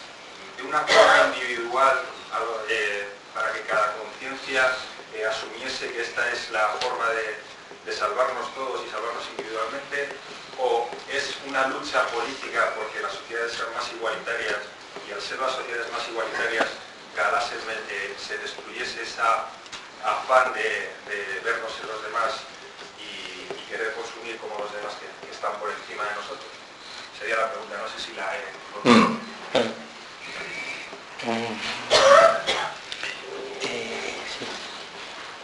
Hola Carlos, me gustaría saber tu opinión sobre la renta básica de las iguales. Lo que se te ocurra decir sobre ella. Al fondo había alguien que había levantado la mano, sí, anteriormente. Sí. ¿Qué opinas sobre las comunidades? La ocupación de tierras y los comunidades. Bueno, ya tenemos tres. Sí. Y aquí tiran con bala, ¿eh? Bueno, vamos a ver. ¿Qué es lo que yo creo que hay que hacer para apelar a nuestra conciencia? He puesto cierto empeño en subrayar que el proyecto del decrecimiento, a mi entender, no es triste, no implica ninguna desgracia. En realidad se asienta en la intuición de que podemos vivir mejor con menos. Si somos capaces, claro, de cambiar reglas del juego fundamentales. También he mencionado varias veces esa idea de que tenemos que recuperar la vida social que hemos perdido. Creo que es una percepción universal, aunque no siempre seamos consecuentes con ella. ¿Que somos más felices? ¿Comprando un nuevo bien o adquiriendo un nuevo amigo? A mí me parece que hay diferencias muy notables entre lo uno y lo otro. Por eso, mi intuición es que en realidad no hay mayores problemas para modificar reglas del juego mentales de largo aliento. Ese proyecto, que intento responder a tu pregunta, tiene que ser al mismo tiempo individual y colectivo. Si es exclusivamente individual, puede convertirse en una especie de huida de nuestras responsabilidades. ¿Qué sentido tendría? Simplemente que yo me refugiara en mi casa, reduciendo significativamente mis niveles de consumo y dejando de comer carne, si no soy capaz de articular un movimiento social que pelee claramente por alterar las reglas del juego de nuestras sociedades. Pero digo lo mismo de la perspectiva contraria. ¿Qué sentido tendría que peleásemos por articular ese movimiento social si en nuestra vida cotidiana no fuésemos mínimamente consecuentes con lo que estamos haciendo? Aún así, por las citas iniciales que has formulado, yo estoy obligado a asumir de buen grado que la determinación de qué es esto de la felicidad es una materia más compleja de lo que pudiera parecer. El concepto de felicidad es un concepto cultural. Me viene ahora a la memoria que hace unos años cayó en mis manos una estadística que afirmaba que nosotros, los habitantes de las sociedades opulentas, tenemos por término medio, cada uno de nosotros, 10.000 objetos. Y que hay muchos integrantes de tribus indias en América Latina que disponen, cada uno de ellos, de 100 objetos. Bueno, creo que salta a la vista que nosotros no somos 100 veces más felices que ellos, ¿no? Aquí hay algo que nos obliga a reflexionar sobre lo que somos antropológicamente, pero también sobre cuáles son los códigos culturales, ideológicos, publicistas y políticos que nos han sido impuestos. Segunda cuestión. Cuando me has preguntado por lo de la renta básica, permitidme que empiece con una ironía. He recordado las declaraciones del presidente de la patronal española, el señor Rosell, ayer.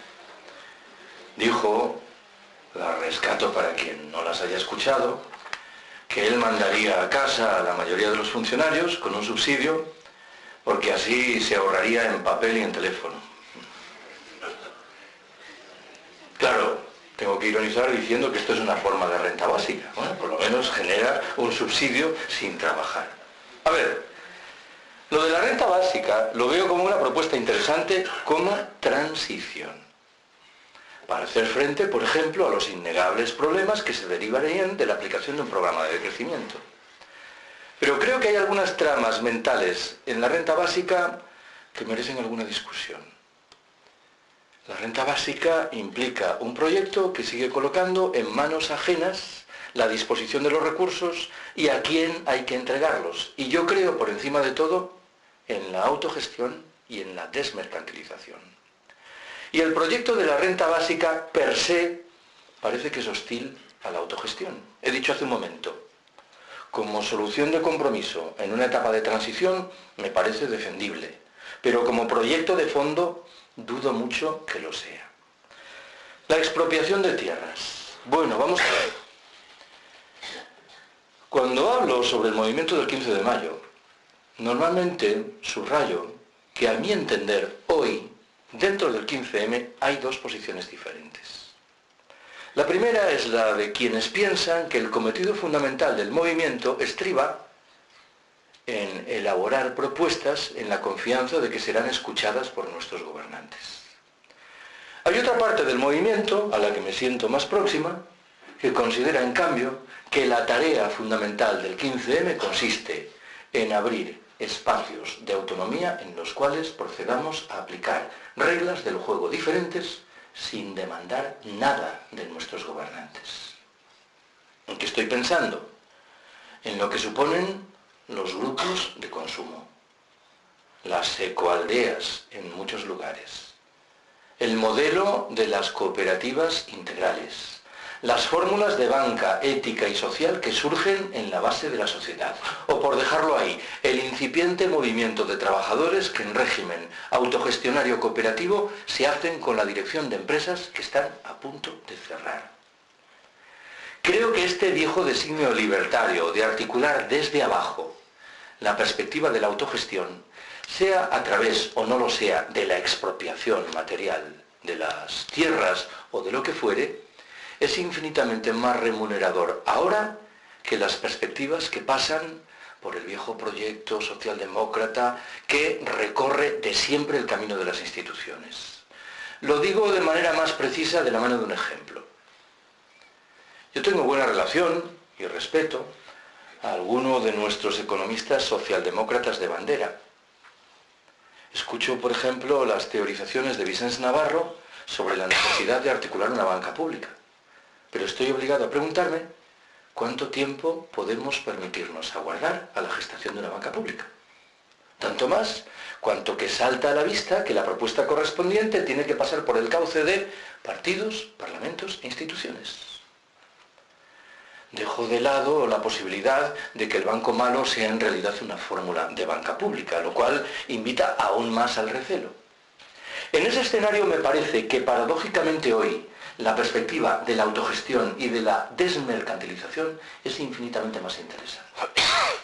¿Por qué? Porque no nos obliga a demandar autorización de nadie. Es algo que podemos hacer aquí y ahora. Se ha cruzado en mis labios, cuando intentaba explicar esto, el adjetivo libertario. Bueno, cuando has formulado tu pregunta te has referido a las colectivizaciones. Y en el uso político del castellano peninsular, la palabra colectivizaciones remite inexorablemente a las que se registraron en 1936 y 1937, fundamentalmente en el campo aragonés, también, por cierto, en el de Castilla-La Mancha, y en la industria catalana. Yo creo que ese es un modelo muy interesante que convendría que estudiásemos, porque algo nos dice de nuestras posibilidades de acción en un momento tan delicado como el presente. Bueno, ya tenemos segunda tanda, te toca. Sí. Me gustaría que me explicaras un poco sobre el decrecimiento de la cantidad de basura que producimos por habitante o qué fórmulas tiene al respecto. ¿Ya? Oye, qué breve, macho. Sí. Al fondo había otra compañera que quería preguntar. Sí. Con esa referencia a la, me parece entender, nazismo capital, estabas queriendo pensar en el Club Bilderberg, en las tesis conspiracionistas, etc. ¿Qué piensas al respecto de esa tesis de conspiracismo del Bilderberg? ¿Cómo lo percibes desde tu conocimiento? ¿Y qué grado de conspiración crees que puede haber? No sé si es una pregunta.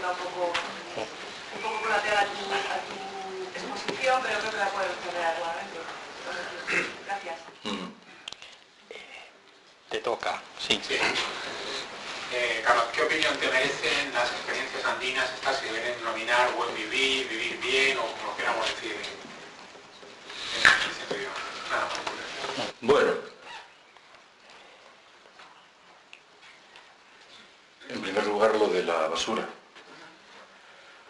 Creo que en este caso lo principal que nos dice la teoría del decrecimiento es que si reducimos los niveles de producción y de consumo, por lógica reduciremos también y sensiblemente los niveles de basura. Esto, claro, no significa que resolvamos mágicamente el problema correspondiente. Significa que rebajaremos su intensidad. Supongo que no preciso aclarar que lo del decrecimiento no es una respuesta mágica que resuelve de la noche para la mañana todos los problemas. Me temo, sin embargo, que en este caso hay un problema general de cultura, aun cuando en virtud de unos u otros procedimientos las autoridades parece que hayan trasladado algún tipo de conciencia sobre el problema de los residuos, qué hacemos con ellos. De todas maneras, me imagino que la conducta de nuestras autoridades lo que genera son comportamientos parcializados. Uno es moderadamente consciente de que tiene que separar la basura o de que tiene que reducirla, pero no es capaz de situar su proceso mental en uno mucho más amplio que invita a contestar el sistema como un todo.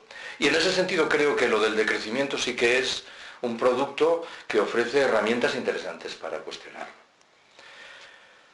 Bueno, no creo que sea estrictamente preciso para justificar la tesis del darwinismo social militarizado echar mano de lo del Club Bilderberg.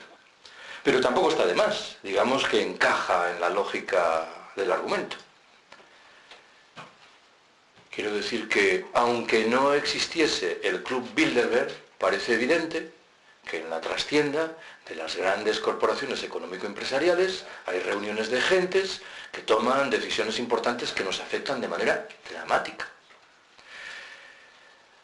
Debo confesar, para decirlo todo, que las versiones conspiratorias me gustan poco. ¿Por qué? Por una razón muy prosaica. Yo creo que la realidad que tenemos delante es suficientemente iluminadora para no echar mano de la conspiración. Pero en cualquier caso, en modo alguno rechazo esa perspectiva. A veces las visiones conspiratorias son inevitables. No sé si en este momento debo dejarme llevar por una que alguien dirá que nada tiene de conspiratoria. El riesgo de que en España se forje en un periodo de tiempo muy breve un gobierno encabezado por un tecnócrata y apoyado por los dos grandes partidos. Ojo con esto, porque últimamente corre por ahí una visión de la conspiración que a mí me produce cierta perplejidad, que viene a decir: pobre señor Rajoy, están acusándolo de manera indómita para eliminarlo de delante. Los grandes capitales o los mercados Bilderberg. Hombre, que a estas alturas acabemos por simpatizar con Rajoy ya me parece que es un poco delicado, ¿no? Además, sabéis que hay algún tipo de figura que se convierte en candidato preclaro a asumir la dirección de ese gobierno tecnocrático. Lo que digo ahora no lo digo porque yo tenga ningún conocimiento especial, pero os invito a seguir en detalle las curiosísimas declaraciones de un señor llamado Joaquín Almunia, militante destacado del Partido Socialista, que de un tiempo a esta parte ya no es que no critique ninguna de las políticas del gobierno, es que las defiende abrasivamente. Claro, uno tiene derecho a preguntarse si no están preparando el candidato. Ahora que hablo de Almunia, y ya sé que me estoy perdiendo, me viene a la memoria que un colega me contó no hace mucho, que había visto uno de esos programas de Canal Plus, de los muñecos, y que en la imagen inicial aparecía el muñeco del mago Tamariz, y una voz en off le decía: mago Tamariz, venga, vamos a probar, a ver de qué eres capaz. Queremos que reconstruyas lo del Titanic. Los camareros allí con sus vasos, la gente bailando un vals, la orquesta, y el mago Tamariz dice: bueno, a ver, no te pases, yo tengo unas capacidades limitadas. Y en ese momento aparece el muñeco de Joaquín Almunia, saluda efusivamente a Tamariz y le dice: hombre Tamariz, soy Joaquín Almunia, a ver si me puedes hacer un favor. Anda, ¿y qué quieres? Pues quiero que me confieras un poco de carisma. Y entonces el muñeco del mago Tamariz dice: bueno, Vamos a intentar mejor lo del Titanic, a ver cómo se... Tercera y última pregunta que me habéis hecho. La propuesta del decrecimiento, me imagino que salta a la vista, a la luz de lo que os he contado, es una propuesta pensada para el norte opulento. No estamos diciendo que tienen que reducir sus niveles de producción y de consumo los habitantes de los países del sur. Pese a ello, hace 4 o 5 años, al principio con mucha sorpresa y luego ya adaptándome al escenario, empecé a recibir correos electrónicos de gentes de América Latina que estaban interesadas por lo del decrecimiento.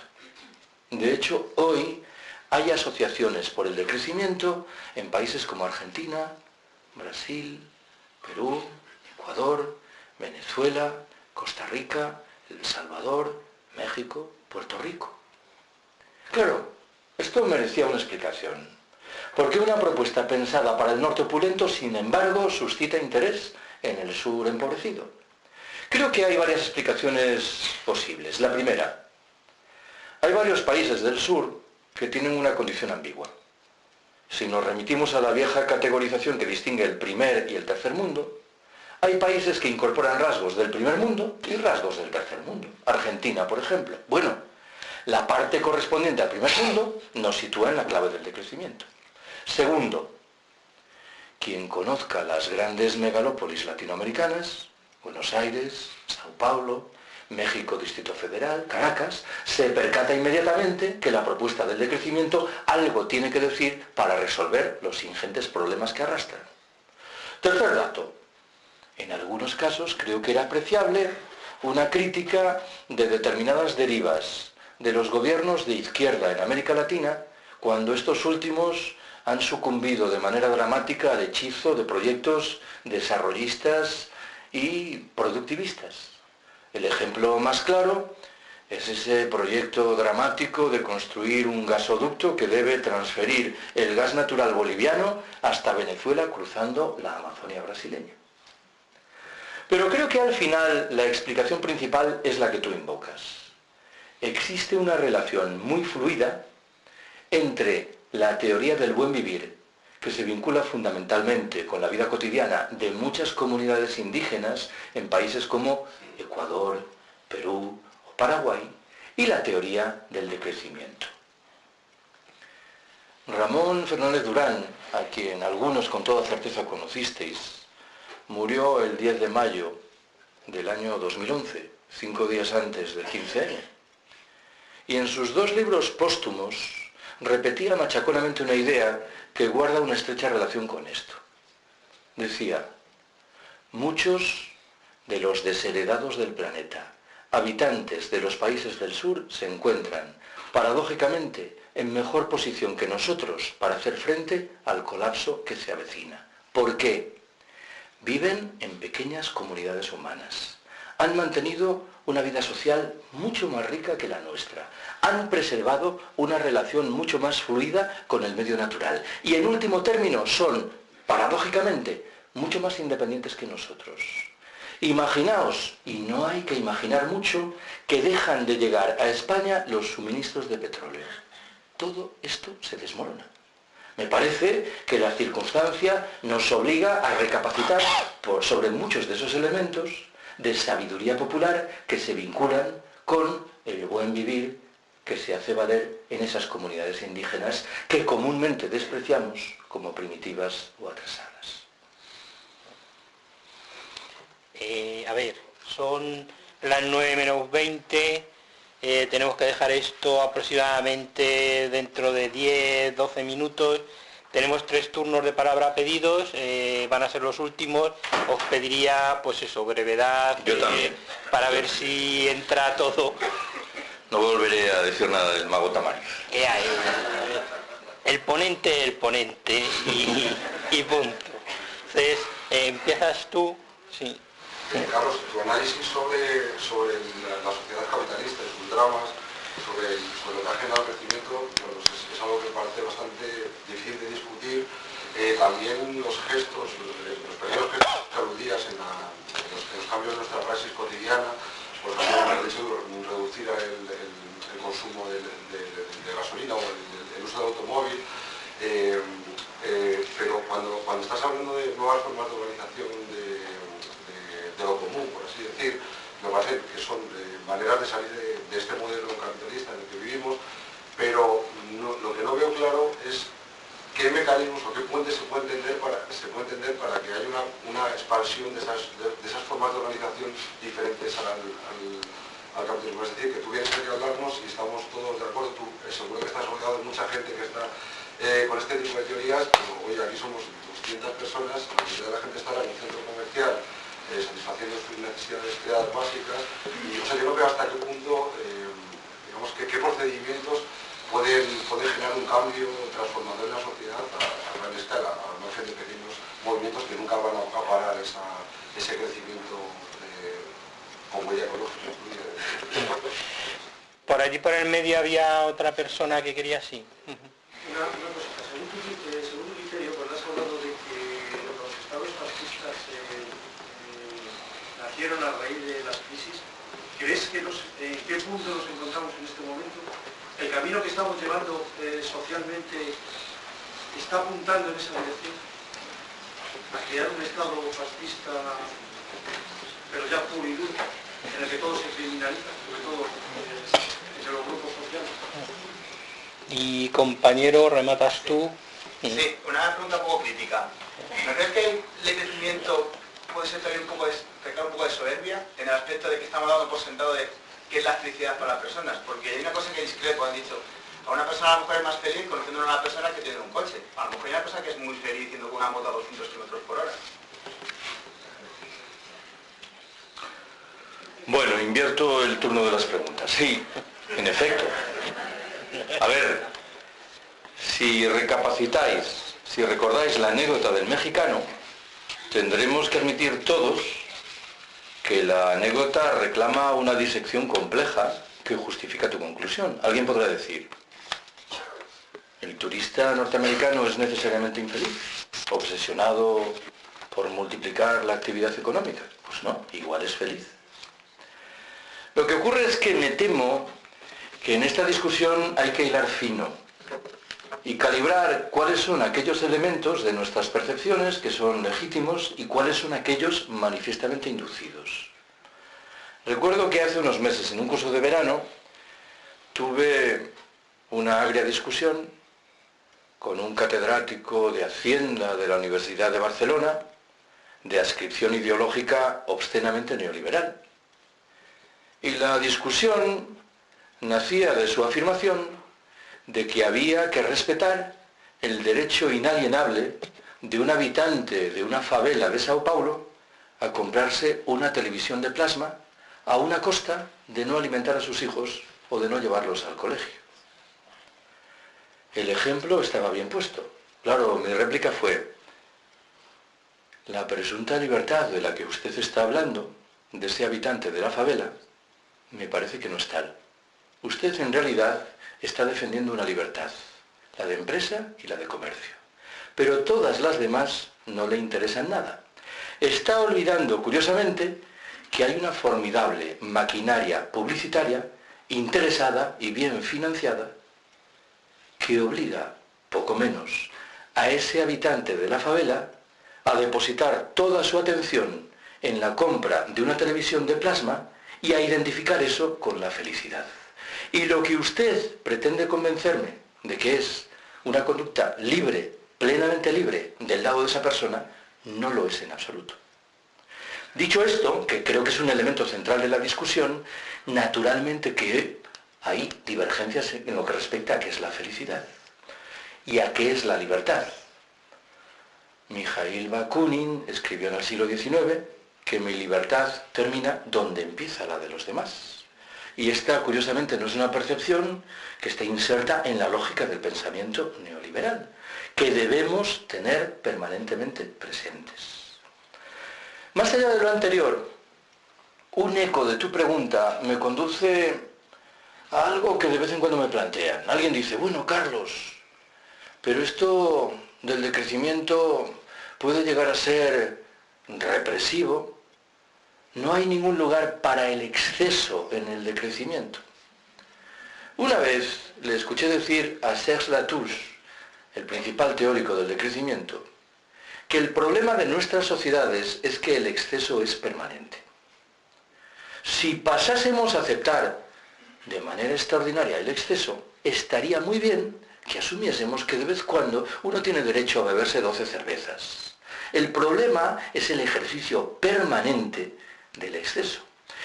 Convirtamos el exceso en la excepción, que es lo que debiera ser, y entonces diremos que sí, que en el decrecimiento hay una voluntad expresa de reconocer también el exceso.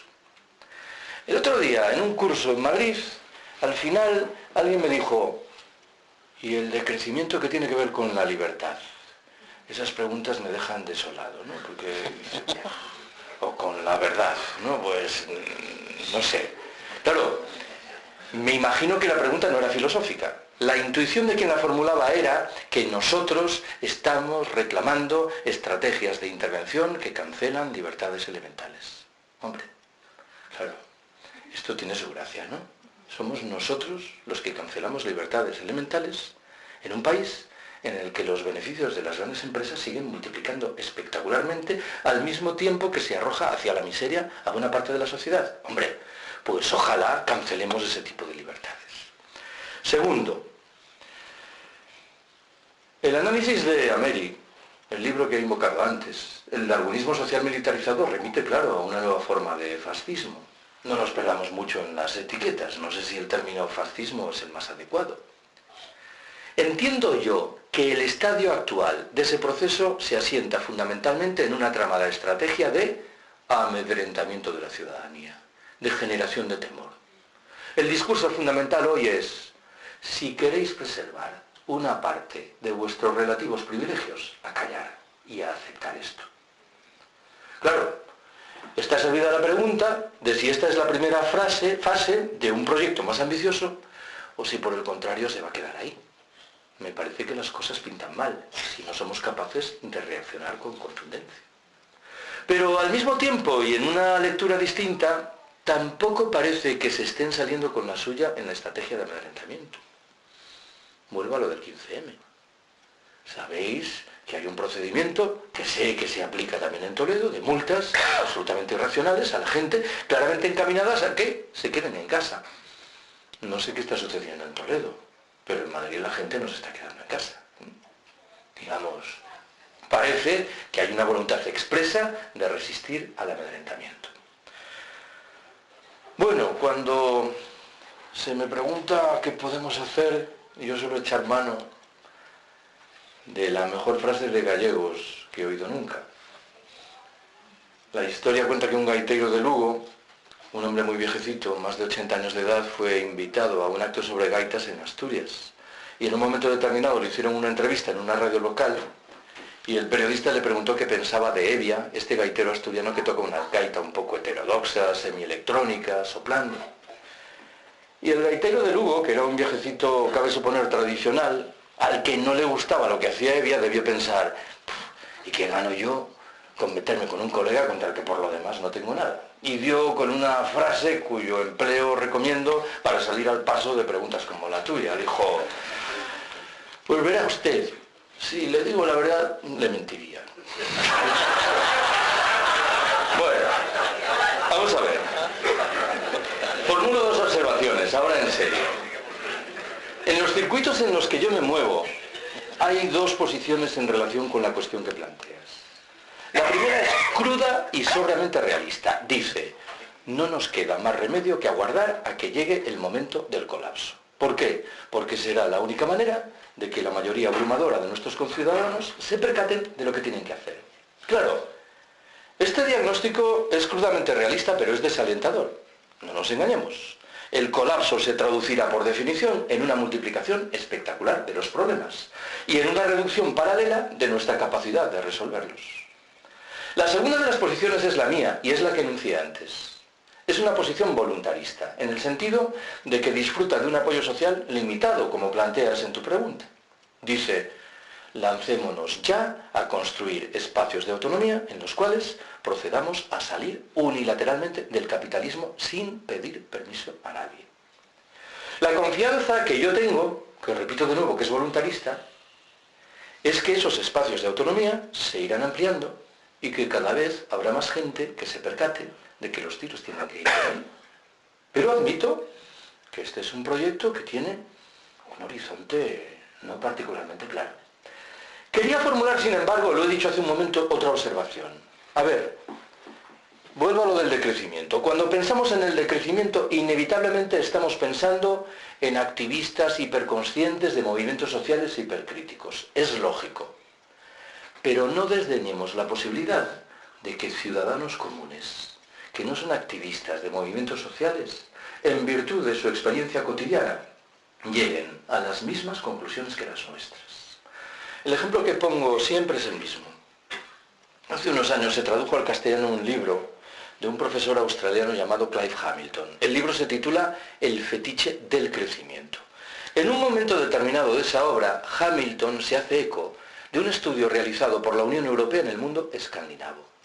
Ya sabéis que generalizar lo que ocurre en Escandinavia es muy difícil. Los niveles de cobertura social son mucho más sólidos que los nuestros. El estudio se refiere, sin embargo, a una figura que nos es conocida, la de una persona de cierta edad que pierde su puesto de trabajo, se topa con enormes problemas para encontrar otro nuevo, con la zozobra psicológica consiguiente. Parece que en Finlandia, en Suecia y en Noruega es relativamente común la figura de esta persona que descubre que con una pensión o con un subsidio público, que acaso equivale a una quinta parte de lo que ganaba antes, inmerso en la rueda del modo de vida esclavo, reduciendo significativamente sus niveles de consumo, que puede hacerlo, y peleando por acrecentar su vida social, es infinitamente más feliz de lo que lo era antes. No desdeñemos entonces la posibilidad de que gentes que consideramos muy alejadas de este esquema mental acaben por sumarse con rapidez a lo que estamos defendiendo. He contado muchas veces que en Madrid todos los años recibo una llamada telefónica de un grupo de señoras muy mayores que me invitan a dar una charla. Hace 4 años recibí esa llamada y me preguntaron de qué quería hablarles y dije, quiero hablar del decrecimiento. Y lo cierto es que el día previsto para mi charla yo no tuve tiempo de prepararla. Prepararla significa sentarte un momento a pensar quién te va a escuchar, reorientar los ejemplos, las anécdotas. Les conté a estas buenas señoras lo que os he contado a vosotros. Y lo hice cargado de cautelas. Exageraré un poco, a ver si me van a linchar a la salida. No fue así. Yo creo que estas buenas señoras, claramente situadas en la lógica de la economía de consumo y de la sociedad de consumo, entendieron rapidísimamente lo del decrecimiento. ¿Por qué? Especulo. Volvieron la mirada al decenio de 1950, una etapa por muchos conceptos muy dura de su vida, el franquismo más oscuro, ultramontano y represivo, y sin embargo, el recuerdo que tenían de lo que en su momento llamé sobriedad y sencillez voluntaria era manifiestamente grato. Estoy hablando de un momento en el que un jersey tenía que durar 10 años y en el que era literalmente impensable tirar a la basura un mendrugo de pan. Yo creo que esto lo entiende mucha más gente de lo que pudiera parecer y configura un motivo de razonable esperanza. Lo digo de otra manera. Creo que conservamos dentro de la cabeza una parte razonablemente virgen que, convenientemente estimulada, puede provocar sorpresas. No puedo decir otra cosa. Pues muchas gracias por vuestra asistencia y bueno, ahí tenéis los libros por el que quiera... A precios políticos, por cierto. Sí.